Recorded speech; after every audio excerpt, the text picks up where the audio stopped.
પોરબંદરની સરકારી હોસ્પિટલમાં ગંભીર બેદરકારી ભાવસિંહજી હોસ્પિટલમાં બની રખડતા કૂતરાઓનો અડ્ડો। દર્દીઓના વોર્ડમાં શ્વાનના આટાફેરા, સારવાર માટે દાખલ દર્દીઓ શ્વાનના ડરથી પરેશાન। દ્રશ્યમાં જોઈ શકાય છે પોરબંદરની સરકારી હોસ્પિટલ પ્રશાસનની આ ઘોર બેદરકારી છે। ભાવસિંહજી હોસ્પિટલ રખડતા કૂતરાઓનો અડ્ડો બની ગઈ છે। દર્દીઓના વોર્ડમાં શ્વાનના આટાફેરા, સારવાર માટે દાખલ દર્દીઓને પણ શ્વાનનો ડર સતાવી રહ્યો છે।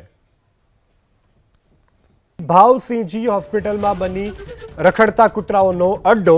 દર્દીઓના વોર્ડમાં શ્વાનના આટાફેરા, સારવાર માટે દાખલ દર્દીઓ શ્વાનના ડરથી પરેશાન। દ્રશ્યમાં જોઈ શકાય છે પોરબંદરની સરકારી હોસ્પિટલ પ્રશાસનની આ ઘોર બેદરકારી છે। ભાવસિંહજી હોસ્પિટલ રખડતા કૂતરાઓનો અડ્ડો બની ગઈ છે। દર્દીઓના વોર્ડમાં શ્વાનના આટાફેરા, સારવાર માટે દાખલ દર્દીઓને પણ શ્વાનનો ડર સતાવી રહ્યો છે।